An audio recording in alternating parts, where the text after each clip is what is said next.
Selamat siang Ibu, nama saya Andi Tusnasi, kelas 2019D.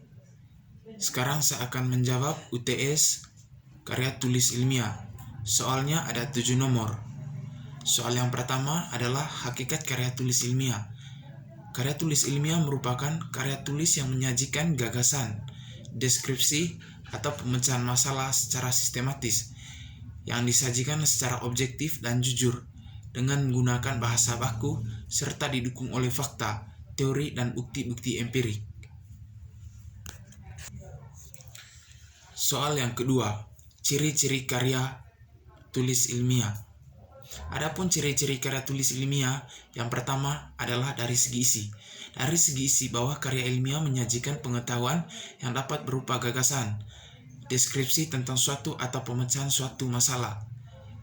Lalu ciri yang kedua adalah pengetahuan yang disajikan tersebut didasarkan pada fakta dan data atau kajian empirik, serta teori-teori yang telah diakui sebenarnya. Dan ciri yang ketiga adalah sebuah karya ilmiah mengandung kebenaran secara objektif, teruji, dan penggunaan bahasa yang logis sesuai ejaan bahasa Indonesia.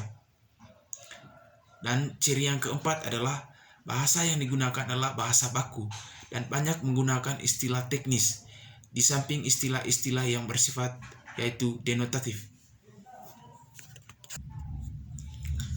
Lalu soal yang ketiga. Syarat-syarat karya tulis ilmiah. Adapun syarat-syarat karya tulis ilmiah adalah yang pertama, berdasarkan hasil penelitian. Berdasarkan hasil penelitian maksudnya sesuatu dengan fakta yang ada di tempat penelitian. Lalu syarat yang kedua, pembahasan secara objektif sesuai dengan fakta. Lalu syarat yang ketiga adalah karangan atau tulisan itu mengandung masalah yang dicairkan pemecahannya. Lalu syarat yang keempat adalah bahasa yang digunakan hendaklah benar, jelas, ringkas, dan tepat, sehingga tidak terbuka kemungkinan pembaca untuk salah tafsir. Lalu soal yang keempat. Soal keempat adalah sebut dan jelaskan jenis-jenis karya tulis ilmiah. Jenis-jenis karya tulis ilmiah, teman-teman, adalah yang pertama, makalah. Makalah ditulis atau disampaikan kepada kelompok tertentu dalam suatu pertemuan ilmiah, misalnya dalam seminar, lokal karya, konferensi, atau kongres. Di samping itu, makalah dapat ditulis dengan melengkapi tugas-tugas pada mata kuliah tertentu. Lalu, jenis yang kedua adalah artikel. Artikel ditulis untuk membaca tertentu, misalnya untuk dimuat dalam majalah, poster, ataupun lain-lain. Lalu yang ketiga, skripsi, tesis, dan disertasi. Ketiga jenis karangan ilmiah ini ditulis untuk memperoleh pengakuan tingkat kerajinan dalam suatu perguruan tinggi. Skripsi ditulis untuk memperoleh gelar sarjana, tesis untuk memperoleh gelar master atau yang disebut dengan S2, dan disertai memperoleh gelar dokter. Istilah skripsi juga memiliki istilah lain, yaitu tugas akhir atau yang disebut dengan tugas akhir mahasiswa. Lalu teman-teman, soal yang kelima adalah bagaimana ciri bahasa ilmiah.